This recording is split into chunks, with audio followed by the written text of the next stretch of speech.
Hey guys, we are live. How's it going? Good to see you all. Thanks for being here today. I know the last Monday, when I was live here on YouTube, it was quite a lot of people present, during that live stream, which was great. Now today I have a very cool guest. He's a big friend of mine. I've known him for several years. He's in Nashville. His name is Lij Shaw, and we are going to talk about 3 steps to a pro vocal recording. So this is going to be a cool topic, and Lij has actually a surprise for you also. So stay tuned. Let's bring Lij on. Hey, my friend. Howdy, man. How you doing, Chris? How you doing, everybody? Good to see you, man. It's great to be here. Thanks for being here, Lij. Can you hear me and see me okay? Everything's all right? Yeah, and let us know, guys, if the volume, me and Lij sound and volume are well balanced. Okay, so I know that we had problems last Monday at the beginning of the stream, so I just want to make sure that everything is okay on that end. So what we're going to do here, we're going to jump directly into the topic, in today's topic, and then we'll answer your questions. And we'll go from there. So let's start this up. That's awesome. Lij, we're gonna share with the audience 3 steps to a pro vocal recording. And just so you guys know, Lij has something very cool. Like I was saying in the introduction of the video, Lij has a free gift for you to download. 100% free. The link is down below in the description of this stream. It's the 3-step to a pro vocal mix. Okay, That's now right. we're talking about the recording, but then Lij has that mini free course that is going to be related to the vocal mix. Okay, so this is going to be a very cool addition to what we are going to talk about today. Yeah. So it's basically a part of a mini course that I put together to go inside the Ultimate Mixing Masterclass, which is an upcoming webinar I'm doing with the Grammy-winning engineer and mixer Craig Alvin, where we're going to be doing a full day masterclass to demonstrate the same step-by-step mixing technique that Craig uses for working on all his pro clients and pro mixes. And in preparation for that, I made a mini course called 3 Steps to a Pro Vocal Mix, which is a process of getting a vocal ready before you mix it. You've heard the expression, get it right at the source, right? Exactly. So same idea here. And I decided to go ahead and make that free and available right now. So anyway, we got the link for that below. But we thought we'd talk today about the process of actually even getting to that point, right? So exactly. Actually 3 steps to a pro vocal recording that you can then get ready for your mix. There you go. So we're going to start with the first step, which is before you begin. So preparation. It's all about preparation. This is before the chicken and the egg, right? There you go. Now, when we're talking about preparation, we're talking about first, preparation in the studio. Set up the microphone, even set up the mix for the singer. We'll cover that part later on. But for the vocalist, something very important is to be prepared. Make sure that you know your lyrics. I don't know if a lot of you are recording themselves, which is the case for a lot of home musicians. And this is something before you start a recording session with a vocalist, is to make sure that the vocalist knows the lyrics, that he's not writing down the lyrics as he go. It's always better to be prepared. Do you have anything to add to this, Lij? Yes, I agree 100%. I think that what's really important is that the singer is not reading the lyrics while singing. So I've seen this all the time where, like the singer's in front of a microphone and they're singing, but the lyric sheet is over here. So they're singing like this and they're not singing into the mic. And so, I think whether or not you have all the lyrics written, because sometimes you don't. In fact, I was learning a song from the Talking Heads recently, and I I happen to know the engineer who worked on that session. And so I was talking to him about it. And he was talking about how David Byrne was writing the songs in the writing the lyrics in the studio. So it does happen sometimes that you're actually coming up with them in the moment, but still it's like making sure that you have them in your head so that you can really just perform them and you're not distracted looking at the sheet of lyrics. But a lot of times you're working with an artist that does have the lyrics written, right? So one of the important things to do too is to know them, but also to make sure that they're written down and that you have a proper lyric sheet and you bring that to the session. I can't tell you how many times as a producer, I'm sitting here thinking, boy, it sure would be a whole lot easier to work on this and give you feedback if I had a lyric sheet in front of me and I could actually take notes while you're singing. So making sure you've got the lyric sheet printed out and, and also make sure that the singer knows the song itself, the structure of the song, the vibe of the song, that, that make sure that he's familiar and that knows where he's going or she's going. Yeah. It's something also, of course, it's kind of a given. After talking about lyrics, you need to know what the music is about also. Yeah. And one of the things that I didn't write down, but you're reminding me is, have a demo of it. So, we call them work tapes sometimes in Nashville, where you sit down and you just one instrument and you just sing it. Because a lot of times that demo might have, that iPhone recording or whatever has got the real energy and the vibe of the song. And if you've got that as a reference, you want to make sure that you know what an inspired performance of the song sounds and feels like, so that you don't get too far away from that. And also rehearsing, with that in mind, if the singer is not, again, is not like super 100% ready, maybe a rehearsing session is a good idea at this point. Yeah. Maybe take half an, or even that can be outside the studio completely before getting into the studio. Hey, got some great comments in here too from people. A comment there from Audio Test Kitchen from Alex. Yeah, from Alex. Alex, how you doing, dude? He pointed out that sometimes people use a cell phone because it's easier to get it behind the mic to be able to read the lyrics so that you can kind of sing into the mic. That's a good tip. But yeah, rehearsing is so important, because I think the thing that we forget is we get so excited to hit the studio and we're thinking about all these other things. Then you get in there and you're like, I'm going to just nail my vocals. And it's like, if this was a sports event, you'd have to practice a lot to go in there and just win the game, win the big championship. And so don't forget, singing is a muscle. And if you haven't been rehearsing and warming up and actually strengthening your singing muscle, you're going to go into the studio and you're going to be like weak and flabby and not at all ready to do your singing. Yeah. So make sure you practice for that reason too. Yeah. And the warm-up session is also very important to make sure that you're super well, you're warmed up. And, it's same for sports, huh? All right. So I'm glad you brought that up. So I've got a little link here. I'm going to copy and paste into the comments. So doing proper vocal warm-ups, I hope this video doesn't kick off on us, but doing proper vocal warm-ups is super important when you're singing in the studio. You actually have to get yourself ready in that moment.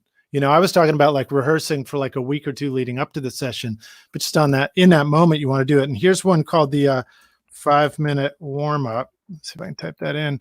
And this one is hilarious. It's free videos on YouTube, so you can take advantage of that. And there are people who just basically, give you the warm up with the piano where you hear the chords moving, and then you sing along to it. And it's super effective, and you're going to sound completely ridiculous doing these things, going like and all that stuff. Oh yeah, the whole shebang, man. Like one of them in this video is the goog. You go goog, goog, goog, goog, goog, goog, goog, goog, goog. I don't know why they a lot of vocalists here in the studio, this is what they do. They take like 10 to 15 minutes. They're going to go in the other room and they're going to warm up. And I make sure I let them know that, okay, the mic is going to be off while you're warming up. Okay, so do what you have to do. Oh, we will be live streaming. Exactly. I'm going to shut off the stream while you're warming up. So. So that's a really, really powerful thing, because when you then go sing on the mic and your voice is much stronger. Mm-hmm. Definitely. Now let's link in the chat. Sure. Thanks, man. Let's jump on the second step which is the microphone. Okay, let's talk about Yes. the microphone itself. There's microphone placement, but before we get to that, we need to choose a mic. Yeah, we have to have a mic to play.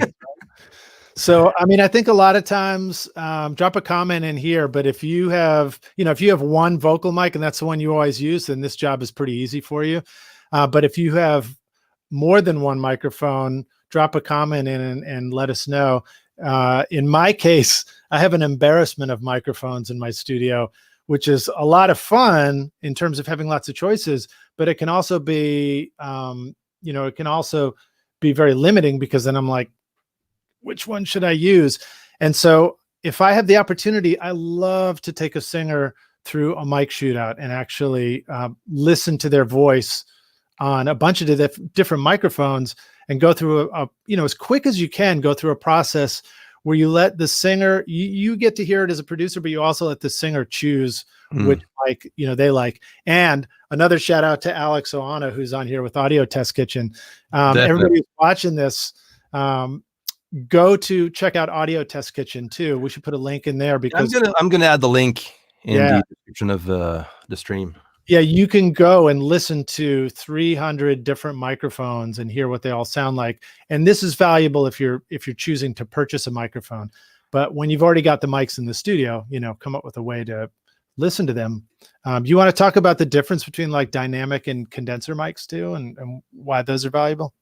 Oh yeah, there you can choose between a dynamic microphone. A lot of people will have a dynamic microphone, like an SM58 or a 57, and then we have but this, they're a bit different than what we have with condensers. Or so condensers are the main type of microphone that we use on vocals. But again, there's no rules. Well, I would describe it as condensers if you're looking for a hi-fi vocal sound that's sort of clear and lots of top end to it. But dynamics are really, really useful if you're looking for a rock and roll, like forward mid-range, or you want a vocal that really sort of lives with the guitar sounds. And there's also ribbon mics. And ribbon mics, yeah. Those tend to be darker and warmer, usually, I think. But not always. Sometimes you get some bright ones. So, I would say use whatever you have. If you have a 58, try it. You never know. Maybe you can use the 58 for back vocals, and a condenser on your lead vocal, stuff like that. It's experiment at this point. So here's my tip for doing a quick mic shootout. Take a pile of microphones, if you got them, set them out. Don't put them on stands. Make this really, really quick and easy if you can. And then tell the singer, all right, I'm going to mute in here, and you go ahead and unplug, plug in one mic, and then I'll unmute. And you say, if you don't know, I'll tell you what the name of that mic is, but you say the name of that microphone and then sing a verse and a chorus, and then stop, and then I'll mute it. And then we'll just immediately do that super quickly. So you don't even waste time putting it on a stand. You just hold it in your hand, and then give the singer the chance to quickly go through each mic, and they're all identified, and you just put each one on a different playlist. Then I'll bring them back in, and it might take 30 minutes to an hour, but you don't want to do this right before you sing. You want to do this a little earlier. And if you give them a chance to hear it back and see which one they liked. And like Chaz is mentioning, hi Chaz, good to see you here. Hey Chaz. You can actually, if you have enough mic stands and preamps, you could set up everything at the same place. If you have like 2-3 microphones that you want to try out right away, you can set them up and have the singer, sing right into them, Yeah. Great comment too from Felipe, if I'm reading that right, about blending 2 mics at the same time. So this is something that I remember hearing a good friend of mine, producer Robin Eaton. He came back from working with Don Was on a session, and he was amazed that they had a U67, but then they also had a SM7 dynamic microphone. I should do it this way. So the big condenser mic, but then there was a dynamic mic right there, and they had 2 different sounds going, and they wouldn't necessarily blend them, but they had them so that if they wanted to switch from one section to another, they could. Yeah.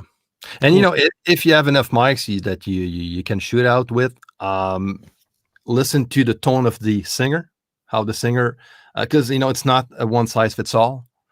So one microphone like an SM7B will work well on some specific type of voices, and not, other singers are not going to sound very good using an SM7, so that depends. So it goes according to the style of music, the song itself, the tone of the singer, and this is going to help you to decide which mic to go with. And then this sort of leads into the next topic, which is gain structure too. So make sure you adjust the gain for each mic so that they're, pretty close to level matched. And oops, I dropped my light switch. And then make sure afterwards you even like clip gain them a bit more to make sure they're close, so that when you listen to them, you're not automatically choosing the one that's just louder, because that'll fool you. But as far as mic pre-level goes, having a proper gain stage for your vocal is crucial. You don't want to have your levels down too low with the mic pre, because then you're going to be bringing up noise, and you don't want to have it too hot, because you might have a verse vocal that's like, like, oh, this sounds great. But then you go and you sing a loud note and it's crunching out. So make sure you're really carefully attending to what happens with the loud note, so that you don't crunch out a great vocal. And there's also mic placement that is very important. The distance between the singer and the mic itself. The closer you get to the mic, the more proximity effect you'll get.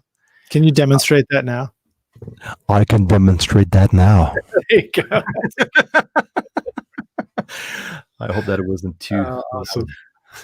Yeah, so I don't know if mine does it as much, but it's one kind of sound out here, and then you get in close, and you're also going to get more peep pops, right? Yeah. And I know there's some type of rules out there, that like you need to be from 4 inches to 6 inches away from the mic. That is going to depend. I wouldn't set up a set of rules. I would go, use your ears. No, there's actually one tool that you can all use to measure your mic distance for the vocal, and we all have it, and it's a ruler. It's right here. Your ruler. Just listen and see. The basic principles: the closer you get, the more proximity effect you'll get, and the further away you get, it's going to sound thinner. So it depends again on the type of music you're recording. Maybe a verse, you want to have that kind of a full and deep sound. Get closer, and a good singer is going to learn that. A good singer, professional singer, will know how to use that technique to get closer and back up during choruses, or even when a louder part is just going to back up a bit, so just to control the dynamics and also the tone, depending on, again, the style of music. Yeah. And when you're, if you're the engineer, when they back up from the mic, turn the gain up a little bit more. You're going to bring that low end back, but you might discover that the mic sounds way more balanced. I would say more often than not, we would all be surprised at how much more we need to get away from the mic for the mic to show us where it really shines.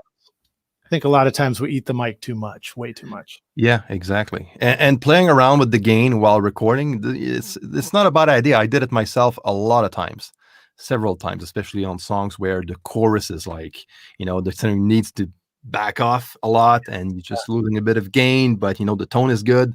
There's nothing wrong with that, to readjusting as you go. Great comment from Claudius saying, reminding us that I can't even speak. I can't speak English, and it's my first language. Real singers will make whatever mic sounds better than you thought it would. There you go. That's right. And then another question right after that from Country T: compress at the source or after? I think that depends. If you have great compressors in your studio and you love the way they sound and you feel confident in getting a setting that you're going to be happy with, go ahead. I do it all the time. I'll use up to 3 compressors when I'm recording at times. However, and this applies to one of the my favorite tricks that I show you in the 3 Steps to a Pro Vocal Mix mini course, is that you can actually get away with still getting really pro vocal results if you have no compressor at all, and all you're doing is recording with a mic pre, getting a good level to tape, and then just doing everything. I said tape. I'm showing I'm old school, but getting a good level that way, and then just using mixing techniques afterwards. That's cool. Right. There's a cool comment from Chaz as well.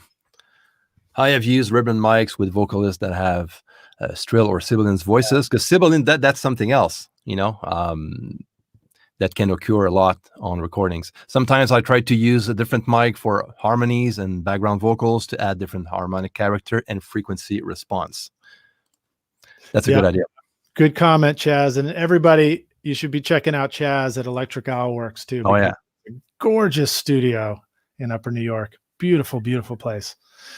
Then we talking about just the kind of place you'd want to be quarantined. I know. It's so nice, man. I saw pictures like, wow, it's incredible.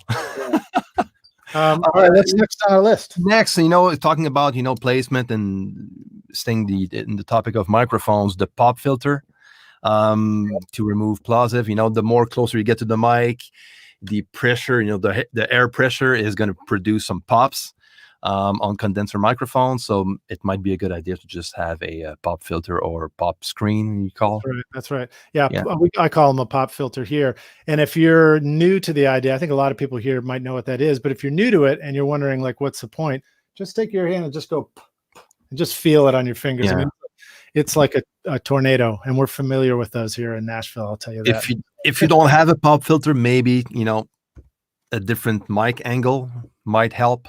Maybe singing a bit below the microphone or above, something like that, can remove that pressure. Like my mic, you can kind of see it's dark here, but I don't know if you can see. There you go. I always have it off to the side, and that's one way is you can kind of sing and miss it with a. Yeah, and same here. Mine is kind of aiming my chest. So that's why I don't have to add a pop filter when I'm doing videos, just because of that. Just because you got such a. That's it. It's a Canadian chest, man. Canadian chest from chopping down trees and eating pancakes all day. Lumber chest. Studio. That's great, man. All right, so let's see. And then don't forget that your mic might have switches on it. What are those switches for, Chris? Some have several switches, and some have none. Yeah, so we have some mics have a pad switch. You got to check your settings. If you don't want the pad on, make sure it's not on, because you're not getting enough gain to your mic pre. And if you have a really powerful singer, you may need to turn that pad on so you don't distort the mic pre that you're using.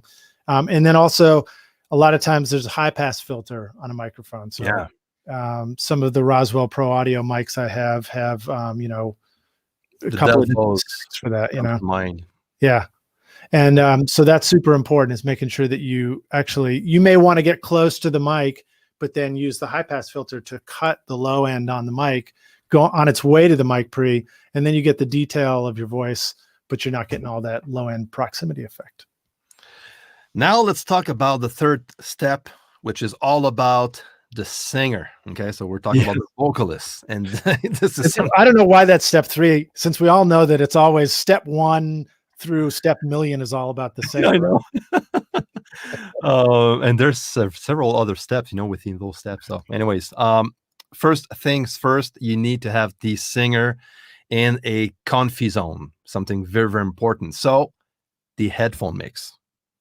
This is something like super important. And actually, Lij, you were mentioning about when we were talking before about maybe preparation of the mix of the singer before the singer even comes in.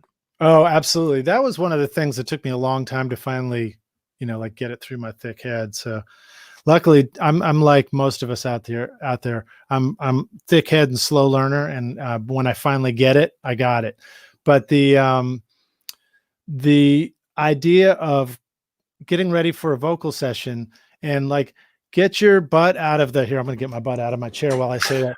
Get your butt out of the chair, your engineering chair, and go in the other room and put the headphones on and turn up the headphone thing and hear your voice through the mic and get it to a starting place where you're like, okay, great. This is actually working and this sounds great. And I know that everything is functioning, because once your singer goes out there and puts their headphones on and starts singing on the mic, you're already missing the first take. So that's one of the reasons why I don't do the mic shootout right before singing either. I do that and then come back, for a fresh take. But make sure that when the singer goes out and starts singing, you can be in record right away, excuse me, and they can hear themselves. You may still need to adjust some stuff, but you want to do the absolute minimum. You just want to be do you need to hear more of yourself? Great. Turn up the fader. That's it. You don't want to have a singer out there who's like, you're losing 10 minutes explaining how to turn up the headphone knob and all this other stuff. Exactly. Or worse yet, like have some buzz in the headphones that you just didn't happen to pick up on in the control room. And and after that, it's all about getting the vocalist very comfortable. Yeah. Even the ambience of the room. The ambience. You were mentioning earlier. Yeah. So another guest on the podcast, Bobby Holland, he talked about one of his gear recommendations were these colored Wi-Fi light bulbs. These I forgot the name of them. The Philips ones, I know they make those. But you get these and you can just like with your iPhone app, you can completely change the vibe and the mood of the whole studio. Now, it might be a little hard to read the lyric sheet, but remember they were supposed to know their lyrics already. Exactly. And same here in the studio, I have that kind of vibe going on for vocalists in the other room, where I tame down the lights and I have like light bulbs that are hanging, which gives a bit kind of a warm vibe to the room. It's kind of cool. You can, you get into the room, you can, you know what? I don't sing, but I feel like singing something, In fact, speaking of Canadians, when I interned at my first studio, Emmylou Harris was doing a record and Daniel Lanois came in to produce it. And before he even came down to the studio, he had his assistant bring down gear and they started wheeling in tapestries and incense and artwork and like Oriental rugs. And they completely vibed the studio out before they even set up for the session because it was that important to make sure that everything just felt great. Wow. And then, again, talking about getting the vocalist in the comfy zone, the mixed balance, of course, and also does the singer loves to sing in reverb or dry? And that depends. That depends on the singer. It doesn't mean that every singer that you're going to work with or yourself is going to want to sing in a reverb or big ambience. So sometimes a small ambience, a big, sometimes it's none. So this is, again, it's a matter of communication and to make sure that you serve the singer very well, when you give him what he wants. Yeah, this is perfect use case for templates. So whatever you're using to record, if ahead of time you can make yourself, a series of effects returns that you can pull on just like that quickly when you're going in to start recording, then you can just be like, you want some reverb? You just grab a fader and go and don't have to take like 5 minutes to go look for a reverb. Yeah, if you have a template already set up, it's going to save you so much time. Because the thing is too, all of us are recording on computers. So we have to deal with latency, with our DAWs. Some will have the ability to record direct with most sound interfaces will have a kind of a direct mix knob, that you can go from the sound coming from the computer and the dry sound directly from the microphone. But the problem is it's not all interfaces that will have access to DSP effects. So you can add some reverb without latency. UA will have that type of system, and also Stangberg with some interface that I have myself will have that advantage. If you don't have that in place, I actually made a video that I can actually link after the chat if you want to check it out. I made a video on the kind of a workaround that you can use using your DAW, the effect out of your DAW, but blended that with the dry signal directly from your interface, so you can avoid latency. That's super, super important. I mean, I use a Pro Tools HDX system here, so I actually don't really have to deal with latency all that often, but I can still have latency by accident if I had a master bus going and I had put a plugin on it. Catching the latency in the headphones, that's another thing. And that's great that you've got that video because the reverb and the delay doesn't matter if it has a latency as far as you have the dry vocal.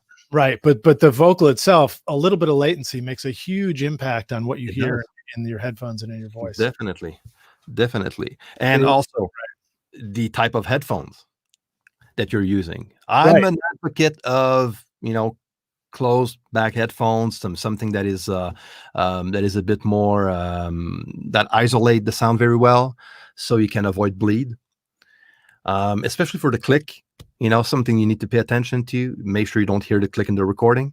Yeah, especially on absolutely. a slow song, a ballad or a kind of an acoustic song. A lot of people are going to love to have a click in the background. So you have to balance that out very well and make sure you have a pair of headphones according to the style of music you're recording also. So you can Yeah. avoid lead. I think it's more common to have the click loud in the headphones if somebody's playing acoustic and singing, and that's the beginning, that's the take. Mm, They want to stay on the timing. But luckily, if they're singing and they're overdubbing to, a band performance or something that's already been recorded, then they can hopefully lean on the music instead of the click for timekeeping in the vocal. But one place that you almost always want to leave the click in when you're doing vocals, even if there's a full rock band and there's drums happening all the time, leave the click in way down low, because what happens is you forget that the singer comes up and finishes a verse, and then there's a pause before the chorus hits on the one, and there's that little empty space there, and the drummer stopped playing, and he's not like counting on a hi-hat or something, because this isn't a live show. So if you just leave in just enough click where they hear that, just that timekeeping, just the teeniest bit will help a singer just nail the downbeat of the next yeah, second. good one. And when we were talking about that before, Lij, you were saying about, because I'm not a big advocate on using open back headphones on recording. Right. When recording. Right. So You actually disagreed with me. close back is great for keeping the click from leaving the headphones and going into the mic. If you use open back headphones, the open back, basically the sound of the headphones can escape the headphones themselves.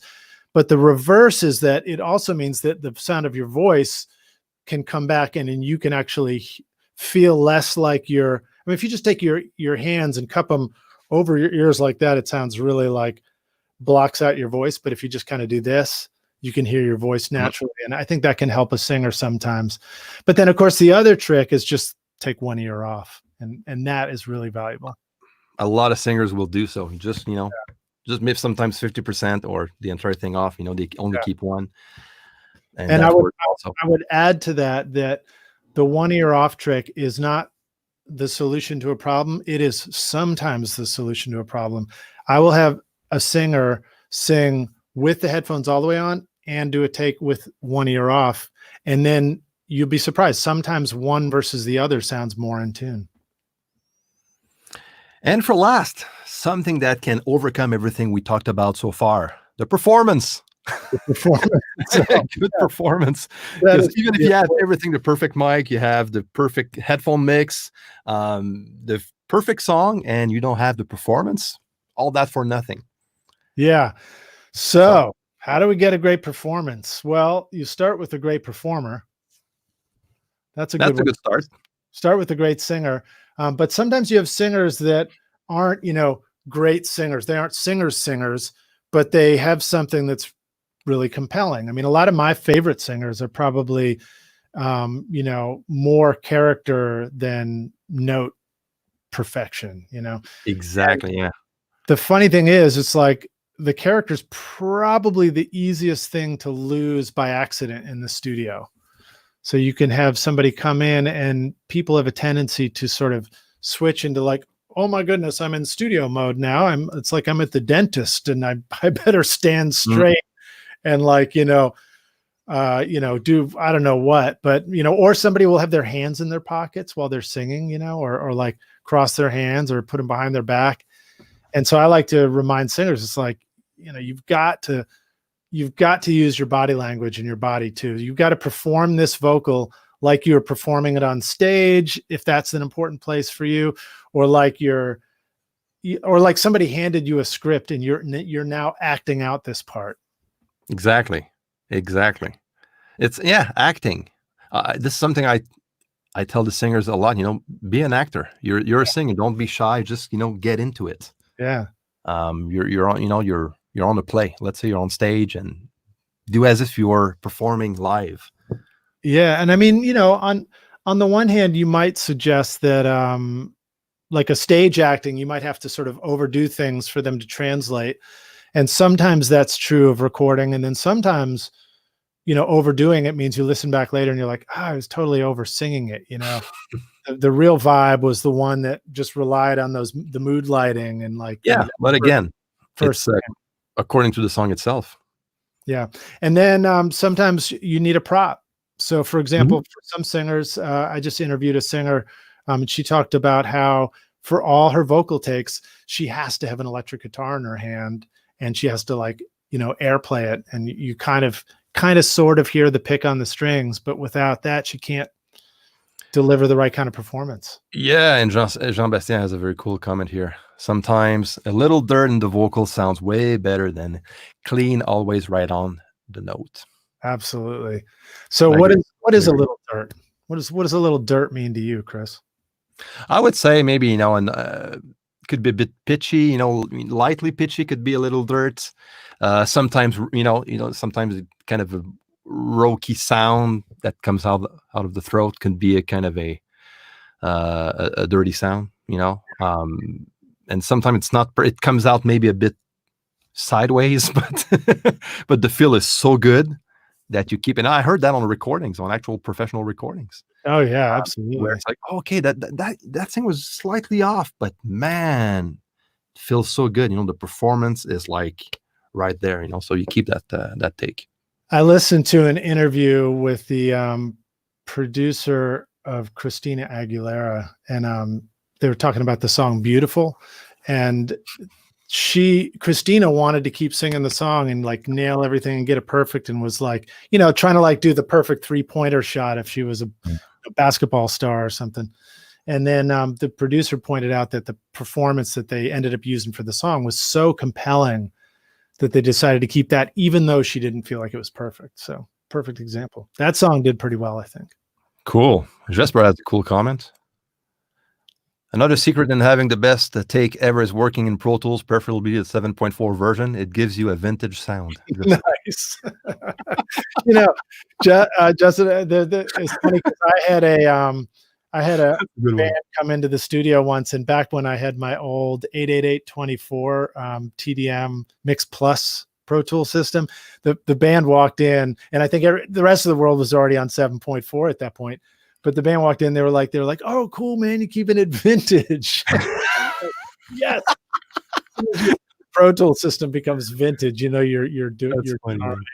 That's funny. I want to add one last thing when we're talking about adding reverb and stuff, and it's still related to performance. Also, adding some compression to the vocals, to the singer's monitor mix is also not a bad idea, even if you don't record that compression. Right. Just as far as the performance goes, the singer is not going to perform the same way with some compression on. Yeah, and if you have like a UAD Apollo or the Steinberg AXR4 or any Steinberg device that support DSP mix effect, you have pre-recording. You have that compressor and EQ and stuff like that that you can monitor without recording, which is quite practical. Again, make sure that you're aware of and you're checking by listening in the headphones out there about the latency.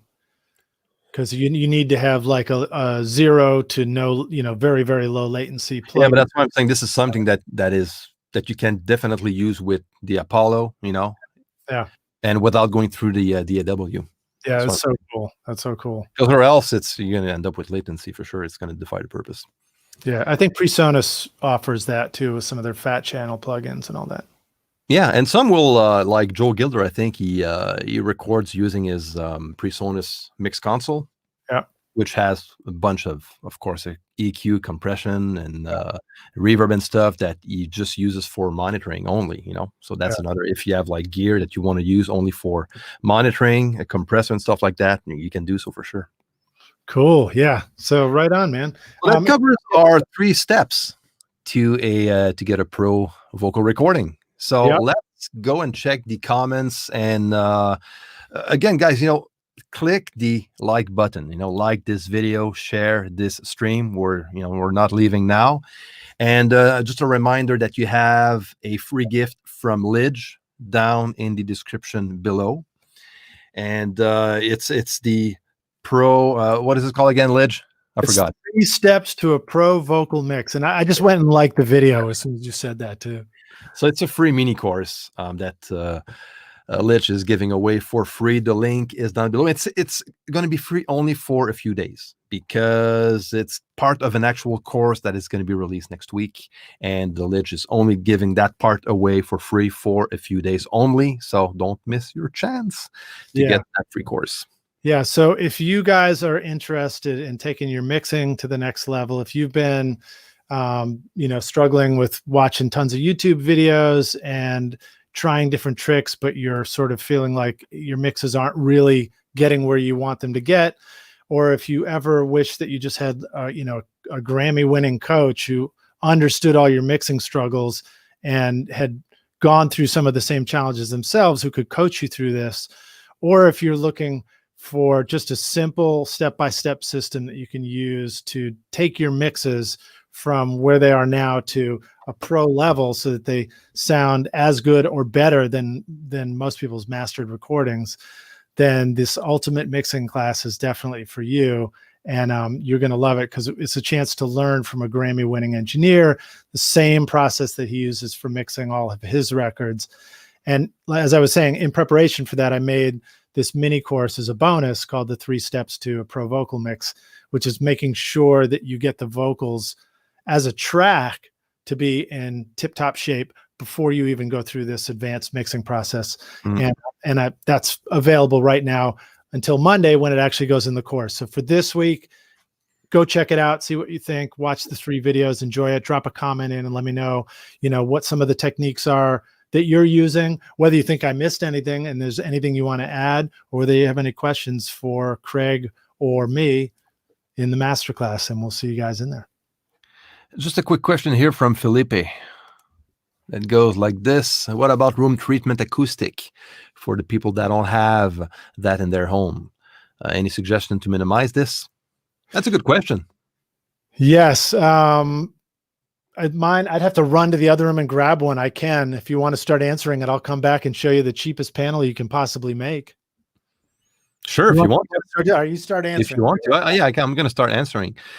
First of all, in a room, you need to, I would say, to choose the correct spot, the correct location. You need to experiment a bit because what you want to avoid is all those room reflections. Okay, the microphone is gonna record everything, so you need to pay attention to this. I would say to stay away from the walls and to stay away from the middle of the room also. So somewhere in between can be a good start point.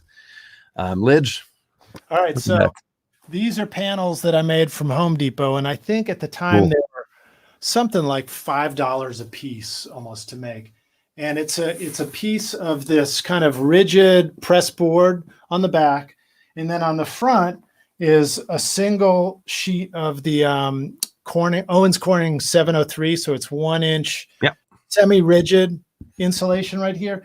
And then this is just burlap, and you just get this stuff out at the fabric store. It's the cheapest stuff you can get. And you fold it over and staple it. And then these, can't grab them and get them in the camera shot. These are just like extra pieces of burlap or sheets or whatever. Sorry, I'm trying to get my fingers through that. Stapled on as loops, right? So this is all just stapled together. There's not even any nails or glue or any crazy stuff. Nice. That's cool. And then you take a mic stand and you set it up in a T like this. And then very easily and quickly during a session, if you want to surround the singer with more panels, you hook, let me see if you can see this. You hook this over one end of the T and then come in over the other. And now you've got this, it's not gorgeous, but it works great. You've just got this hanging panel. And you can just set up a bunch of these around the singer and it completely changes the sound of the space. So there you go. There's my $5 panel treatment for your studio. Plus, I miss that, Lij. You put that behind the singer. Yeah, I put them all around. I put them behind the singer, in front of the singer. I can surround them and, 4 or 5 of these things if I want to. And all you need is, old mic stands.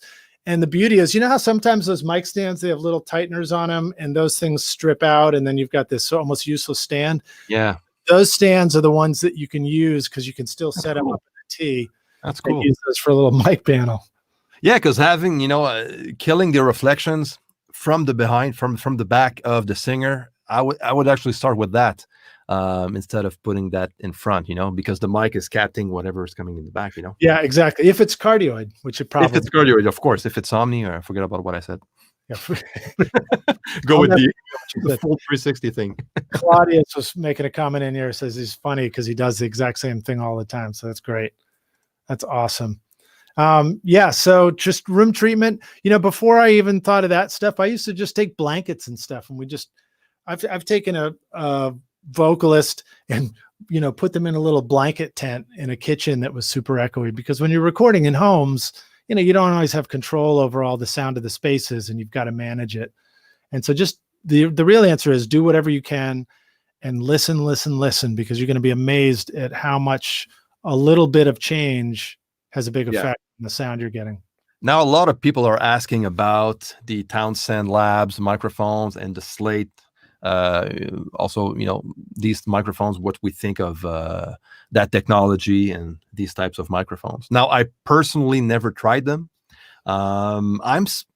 There's a chance I'm going to put my hands on the Townsend Labs Sphere L22 in the near future. I'm going to, if I do so, I'm definitely going to do a review and a video on that, because I saw them at the AES and NAMM, and especially the Townsend Labs, and it looks pretty cool, honestly. I think there's a good advantages with those microphones, because they're going to model like different style and brands of famous vintage microphones. This is what they do. So the microphone itself is like super flat, and that's why they're able to model with plugins that I'm not familiar with the entire technology behind it, but this is basically what it does. So if you want to sing through a C12, you can load the patch, the C12 patch, and same for a Neumann microphone or whatever they have on the list.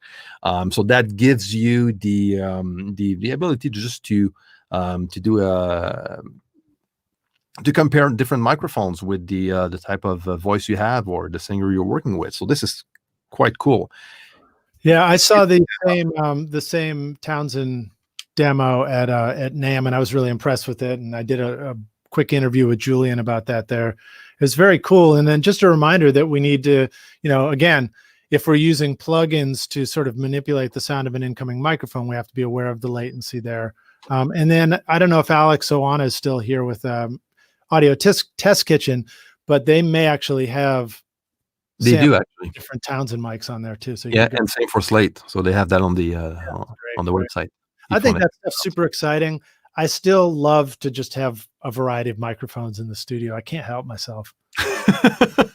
But another thing that Julian pointed out about the Townsend, he said was cool, is let's say you have one mic already, but sometimes you're like, man, I wish we had a matching pair. You can use that Sphere L22 as a matching pair, and just use it for when you want to just mic up the drums with two. That's cool. Yeah, that's cool. And if you want to, you want to change your mind after, you get in your mix, it's like, what, finally that microphone wasn't the best for the singer. You can change that afterwards if you want to. Yeah. So that's a cool advantage with that technology. So then, someone is we're referring to the podcast you did with Greg. There you go. Oh, cool. That wasn't the question, but that's cool. Chaz, we're excited to see you there, man. Great questions too. Just a reminder too, everybody, if you go in there, whether you just go check out the free stuff or whether you are, getting a ticket for the course as well for the webinar on May 16th, you can already start asking questions. So go drop in some comments. I listened to the your Greg Alvin podcast. When was that released, Lij? Remember? Boy, we did that back in, I think it was like January. Maybe it's when it was early. I had pages of notes after. Yeah. Explaining things. I think I've got this. I've got a folder full of all my pages of notes. It's funny because right after the podcast, I told you about that show. Let's say, man, that was a very good interview. And on my end, this is when I started to add a limiter on my mix bus. Yeah. I thought of it like, man, the way he explained it, it actually made sense. And since that point, I started to just mix into it. I don't go as far as he does, as far as gain reduction. But I just go with my taste of loudness. that I want to have, on the Yeah. master, so basically you just mix into your limiter that is at the end of your chain. You remove it after to send out to mastering. But the thing is that all of your your mixing decisions, especially for drums, because the fact is, if you add a lot of compression and you mix the drums a certain way, when you want to have that mix loud in mastering, sometimes it happens like, my drums, they don't sound as punchy that than they sounded in the mixing stage, so you're kind of losing transients and stuff like that. It's normal because you're limiting the signal. Yeah.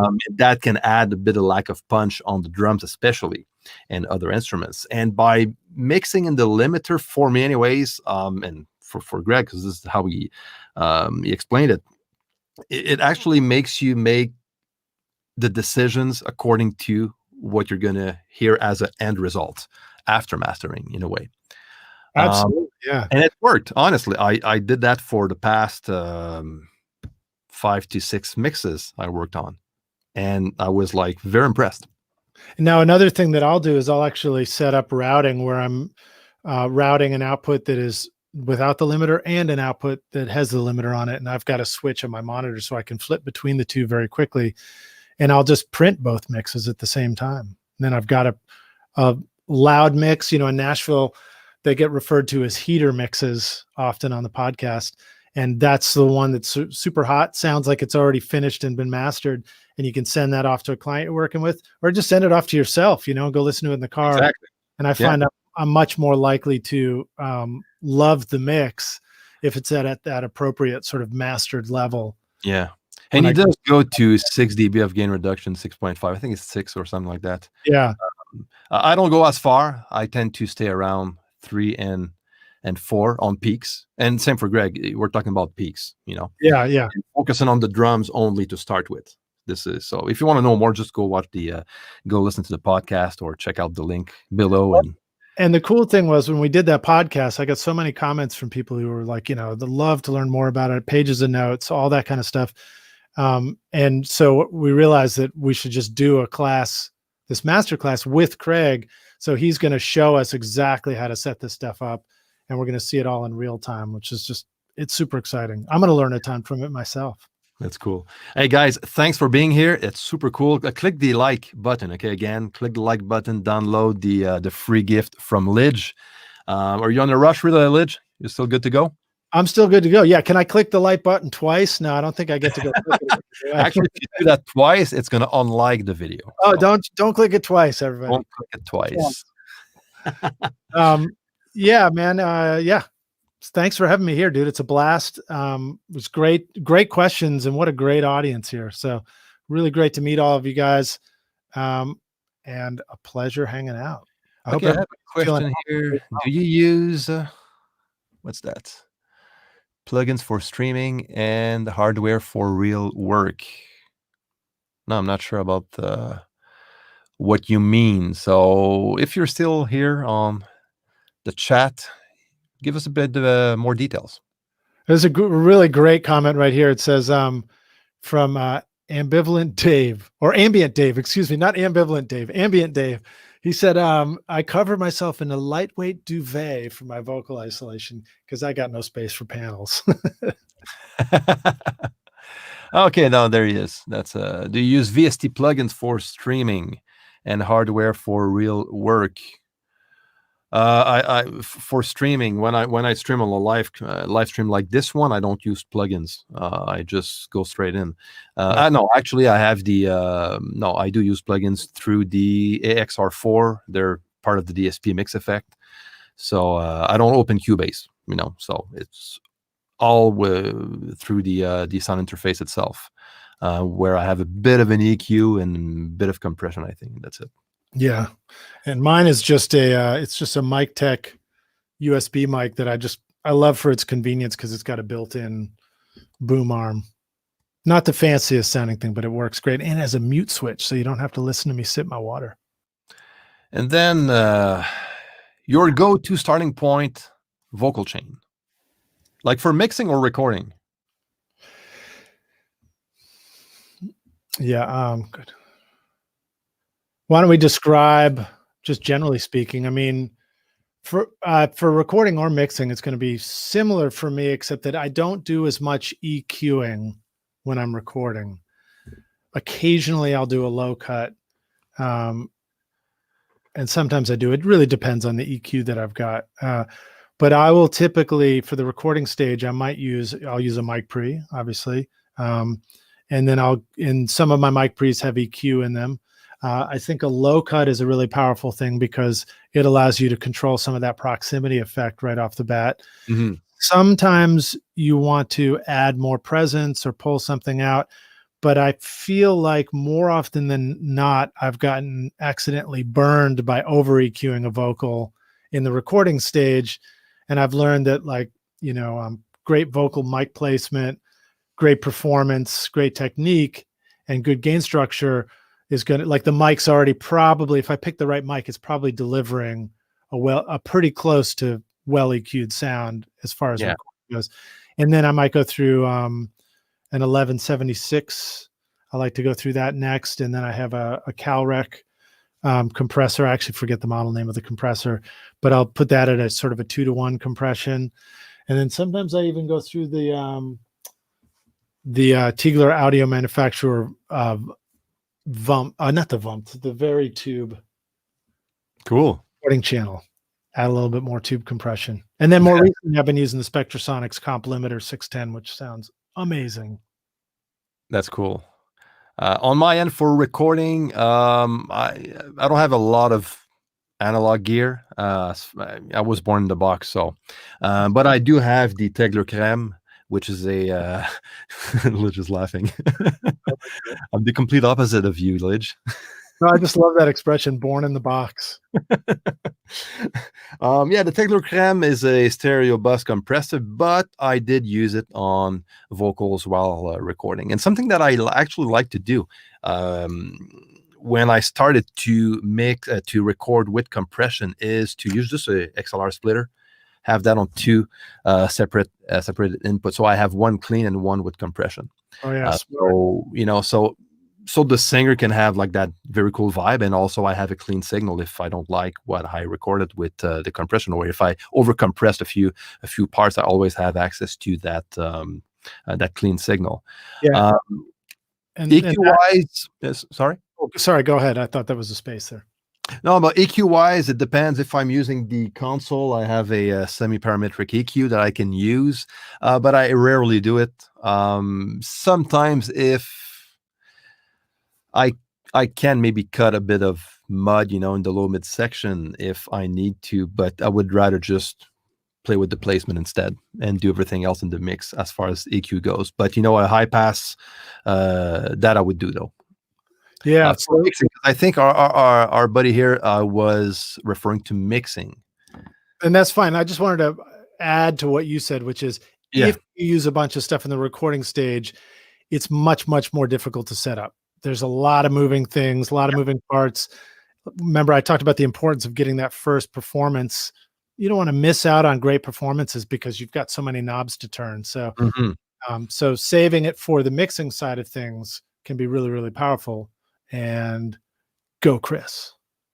There you go. So, what would you use? What do you want to use on your mix, dude? Yeah, exactly. What's the vocal chain on the mix?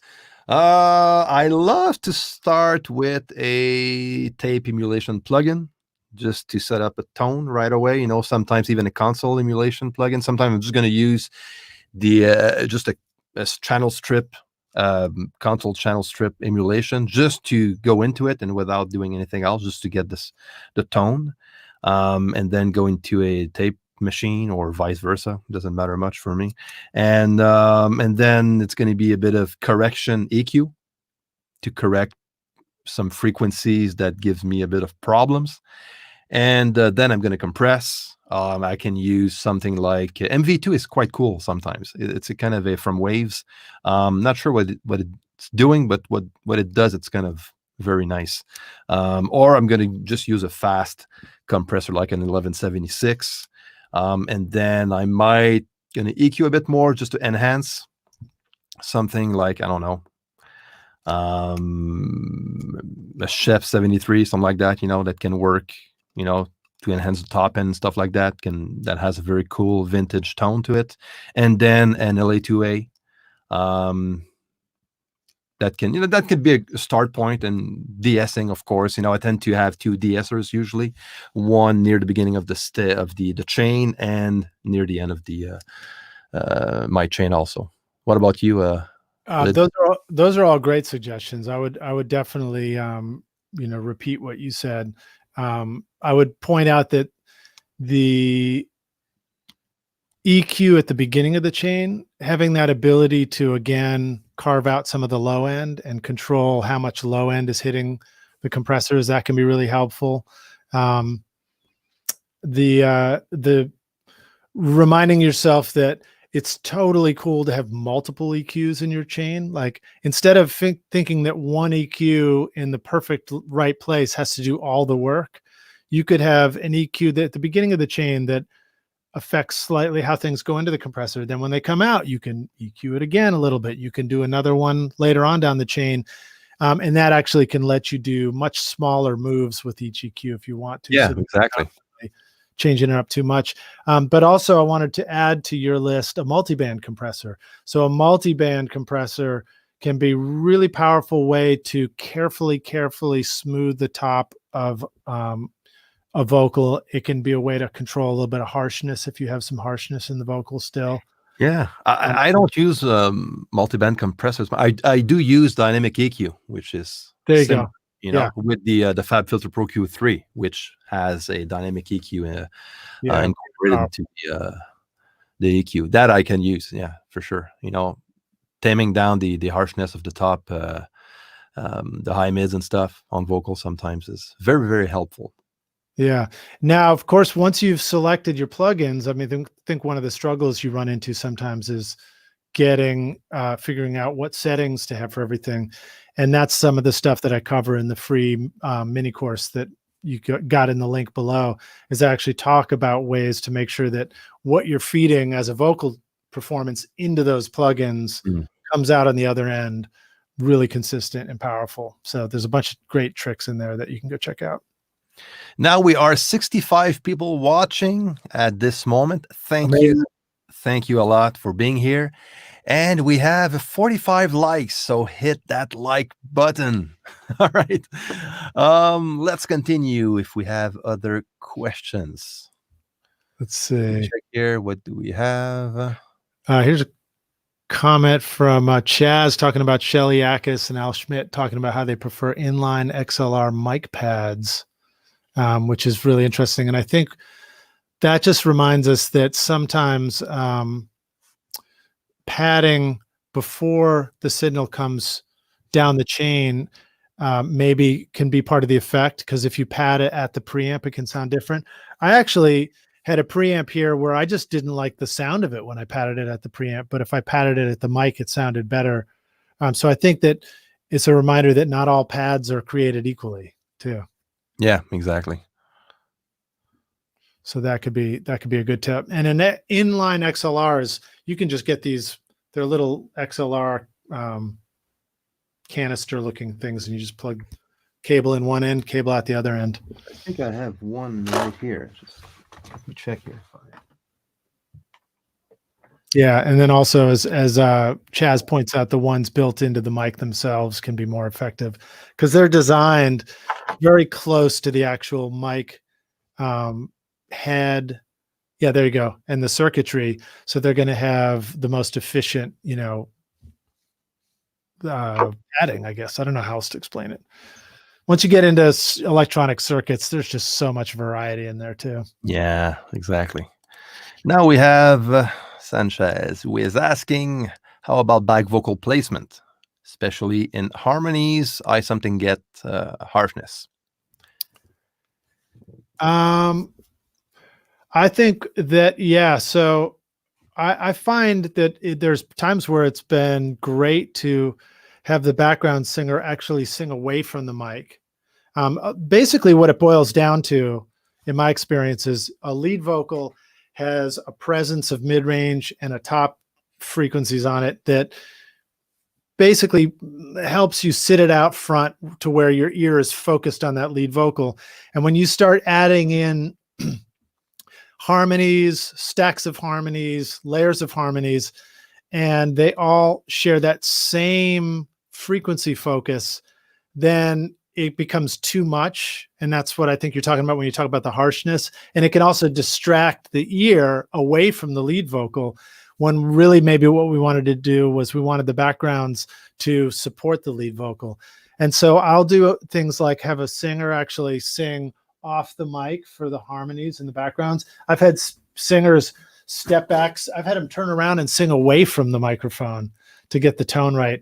And I'm not afraid to have a singer do all kinds of moving around until it just sounds good to me in that moment in the studio.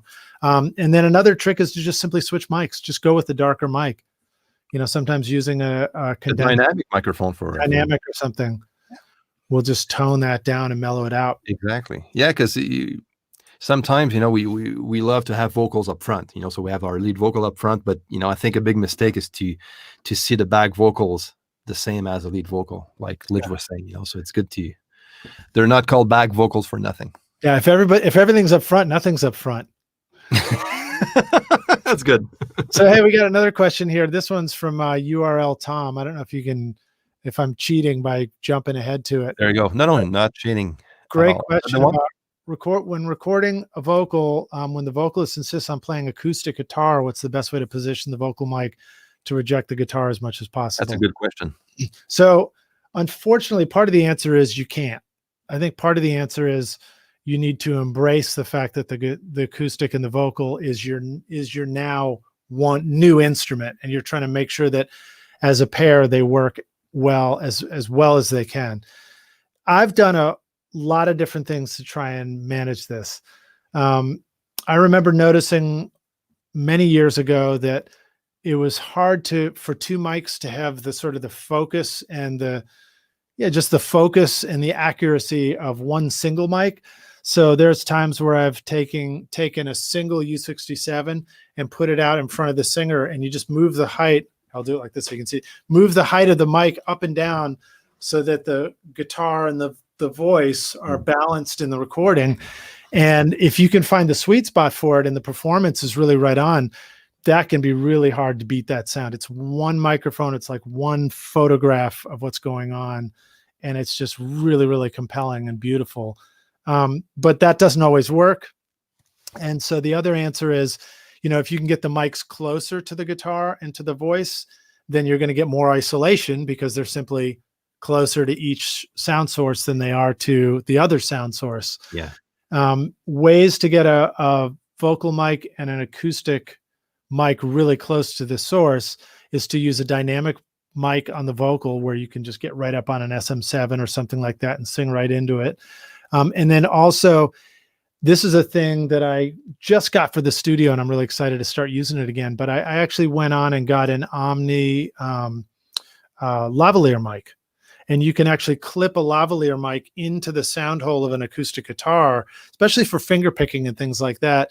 And I believe that was one of the James Taylor tricks that they would do in recording his guitar and his voice, is you get this incredible detail on the pick and on the fingers of the acoustic guitar that way. Now, for a banging strumming thing, it's not going to work. And then the last comment I'll make is, well, no, I got a couple more. But another comment about that is that the more that the volume of the guitar and the volume of the voice are matched, then the more you can set matching gain levels for the two different mics you're using. And so then the less one is going to be so loud that it bleeds into the other. Can I keep going? I got two more things for this. Go ahead. All right. So I have some too. Make sure you set the phase of the two mics correctly. So you need to check, if you're going to do two mics, you need to flip the phase polarity on the acoustic or the voice and see which one the combination sounds better. And then take that combination and flip both of them together so that you decide you're choosing the one that sounds best to you coming out of the speakers when they're in relative phase together. I'll let you jump in, man. What do you got for us? Recording a singer, playing a guitar at the same time, you have to see that as one instrument to start with.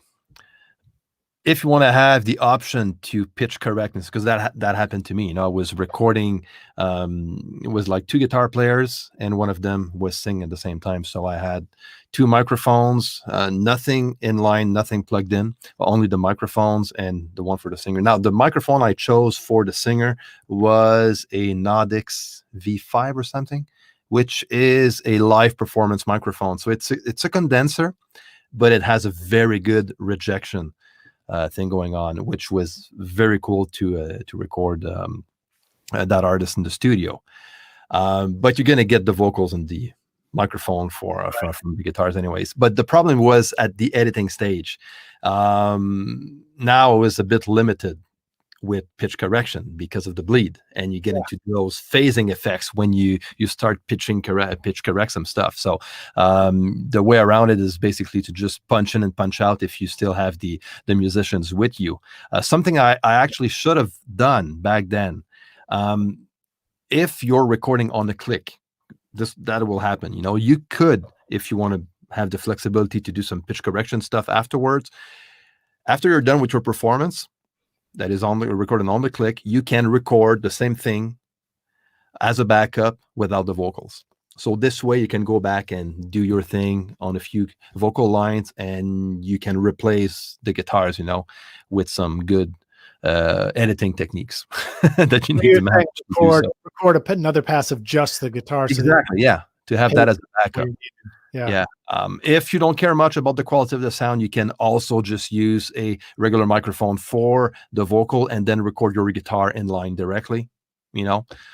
I did that also for just to speed up the process, because it was only for the YouTube video for a client. We didn't have a lot of time, and so this way it's you won't have any problems to pitch correct stuff afterwards. But if you don't care about pitch correcting and stuff, just see everything as one big instrument, even if you have two microphones. It's a whole, basically. Groovy. Anything to add, Lij? No, I just had like some kind of like Brooklyn gangsta movie come up in my head, like Tony Soprano just going, forget about it. What about this one? What are you gonna do? That one came up late. Sorry. To both, do you prefer to commit to a sound when recording a singer, especially if you know the singer, or to keep all options open? Okay. You want me to go first on that? Yeah, sure. I think that it's the same topic we were talking about before. So if you have the gear to commit, great. Just be aware that it's a challenge to set the gear right. But if you can get that far, then you start to go into the benefits of committing to the sound with the singer. This means that just like plugging a guitar into an amp, and you hear this electric guitar distortion come out, that sounds quite different than just plucking the electric guitar without it being plugged into an amp. And it's the same thing for a vocal mic for a singer. So a vocal mic that is going through, high gain compression is going to sound very different in a singer's headphones than just a vocal mic that's just going through a mic pre, even if you turn the mic pre up pretty loud.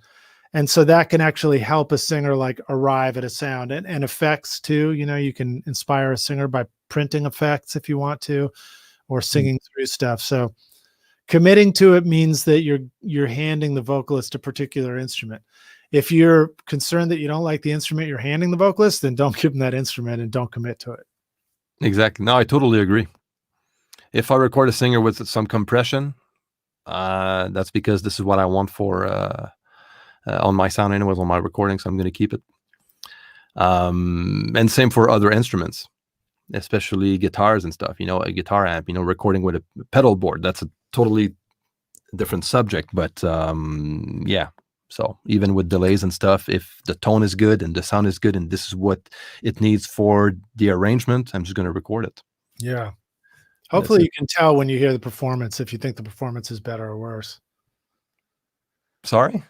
Hopefully as a producer, you can tell if the performance is better or worse when it's happening, We have, do you use pitch correctors when working with vocals? In what positions should they stand, at the beginning or the end of the VST chain?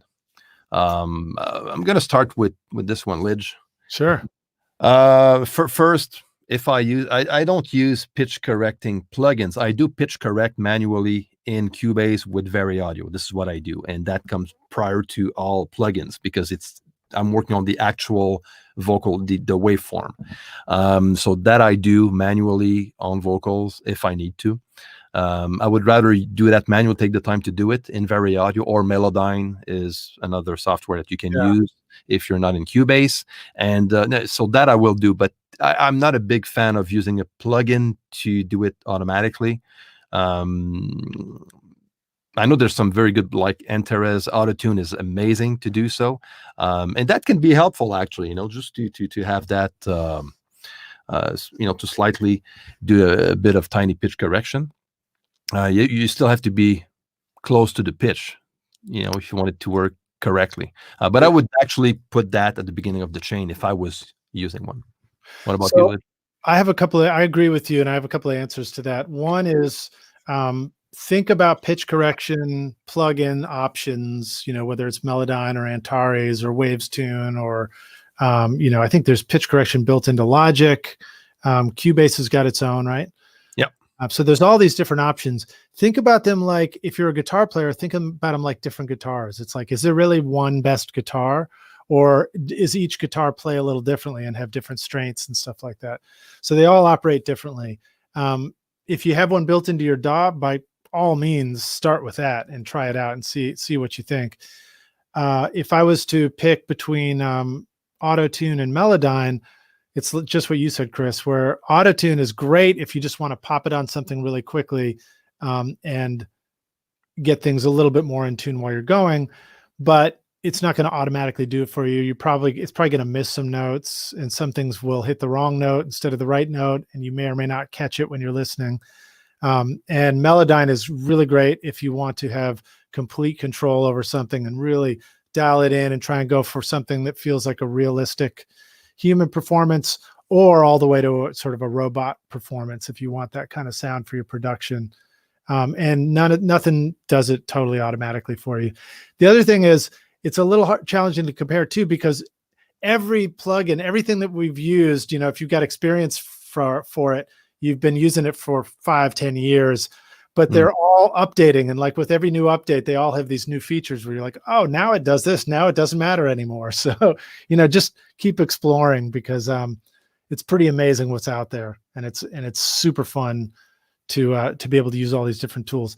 I will add about Melodyne, I love using it because I can import my lead vocal and I can put in all the harmonies, and I can see this whole stack, just like editing MIDI notes. I can see a whole stack of vocals happening all at once. I know exactly how all the harmonies are adding up together, and I can make, executive decisions about what I really want to happen with the song. Cool. Ambient Dave to Chris and Lij. Thoughts on using Isotope Neutron 3/4 vocal processing? I'm going to be quick on this one. I never worked with it, so I couldn't tell. What about you, Lij? I haven't worked with it either, but I think it's fascinating.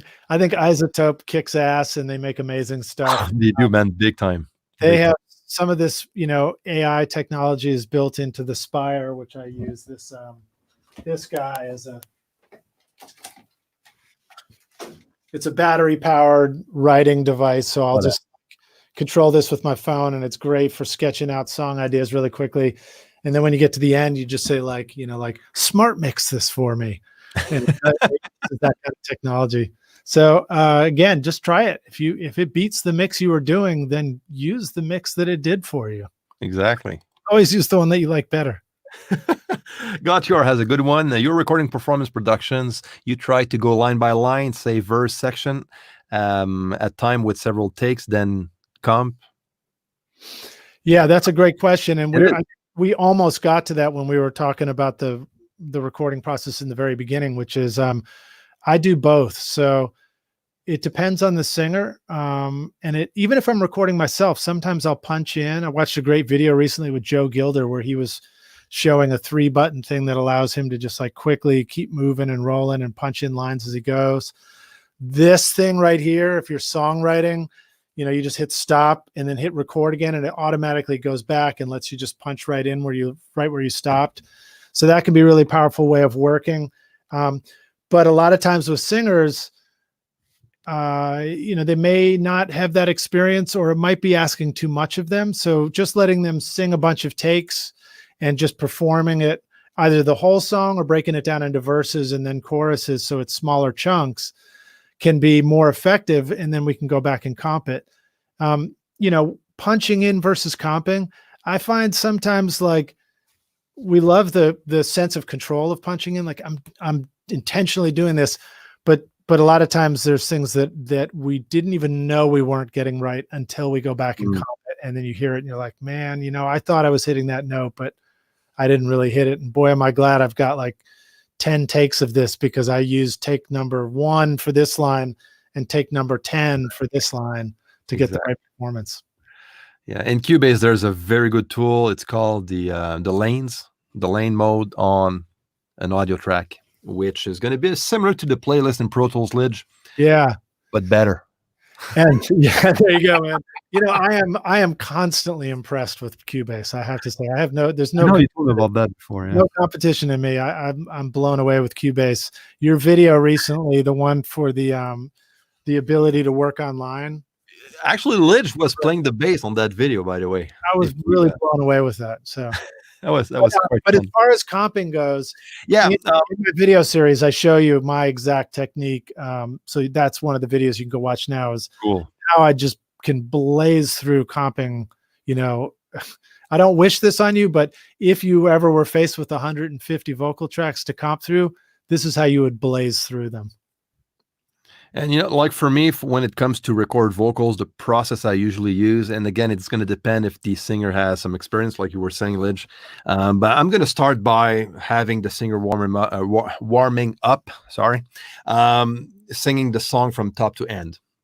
And even to start with a couple of takes, if he's comfortable doing so, I'm going to record the entire thing a couple of times, maybe 3 times, and we see how it goes. If it goes pretty well, this is how I'm going to work with the singer. We'll go from A to Z right on top, and then I'm going to just go through the song, start with the verse, and listen. Okay, usually the last take is the best one.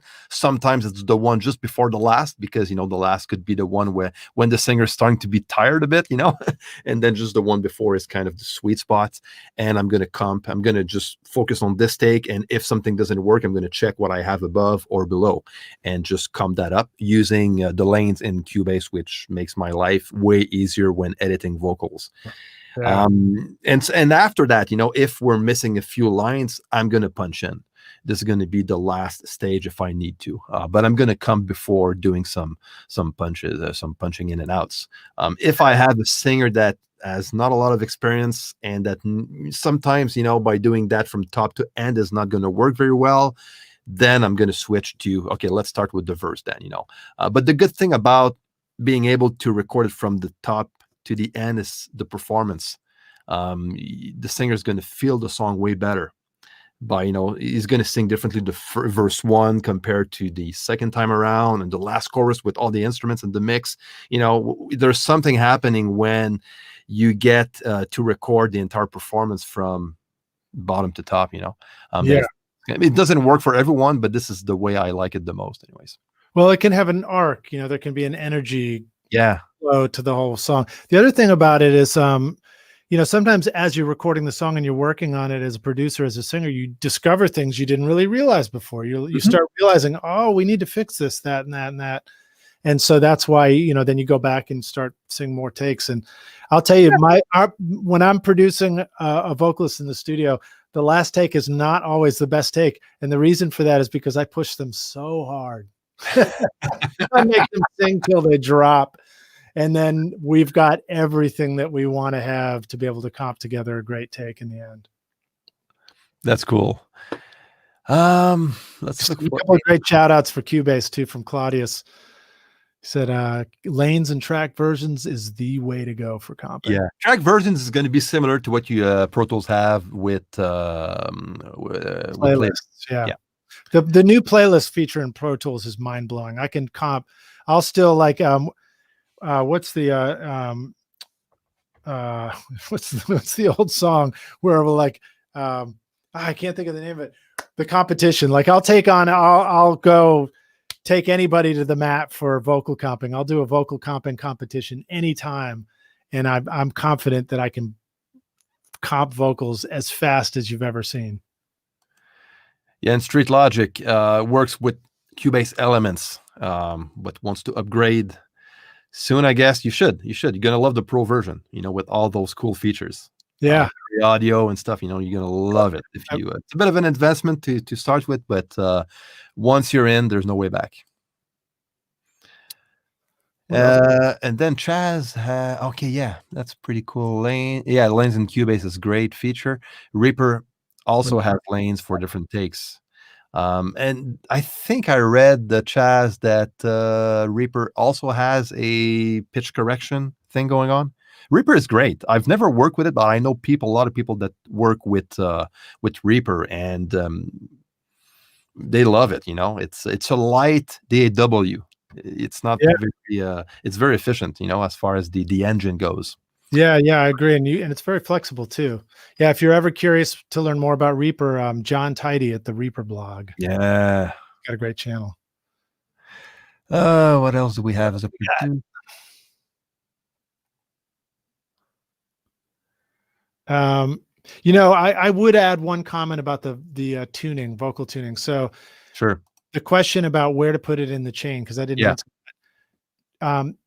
The answer, I think, is that the earlier it is in the chain, it can make sense because you want to get your vocals right before you're mixing it. But the more you compress and gain up what happens later after you do the tuning, if there are artifacts in your tuning, those will get amplified and brought to the foreground.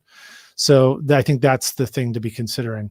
For example, I felt like I always liked to have a really well-recorded vocal before I tuned it, and then I take the tuned vocal and add the plugins for mixing. So maybe that helps answer the question. That's cool. And you don't want to have a lot of reverb in that voice either. You want to have most tuning plugins do better with a dry recording. Oh yeah, definitely. Good point, Lij. As a producer, I ask the singer to learn the lyrics. No reading. I feel it makes them focus on lyrics, meaning while singing. Your thoughts? I think we answered that at the beginning of the video. You mentioned that, but just in case you weren't there, Lij, you had something to say about that. Yeah, so I agree 100%. Yeah, learn the lyrics so that you're saying them, you're performing them. I mean, we all know that the sound of a reading voice, you hear it and you're like, yeah, they're reading. It's the same thing with lyrics. STV was asking, what is your vocal chain bus? We just talked about that not too long ago, so I'm going to encourage you to watch the replay. That's right. The stream is going to stay on YouTube. Chaz is confirming that there is in fact a pitch correction in Reaper. Nice. And I think that's Claudius has a good point. I always make a new track version before comping or tuning. So that means, I think Claudius is pointing out the reminder to keep a breadcrumb trail while you're working. So if you're about to make major changes to something, duplicate it, then start tuning that one so that you can go back to the untuned vocal if you want. Or if you're making a comp track, make a fresh one. I show in my video in the 3 steps to a pro vocal mix, I actually show you my method for renaming the comp track, making sure that it's really easy to find in the playlist, all that kind of stuff. And but he's definitely right. This is something I do all the time, with track versions. I have several track versions when I edit vocals. So I have the straight one without any processing or any editing, and then I just create new ones, and work the pitch correction out of them. And so I can always go back.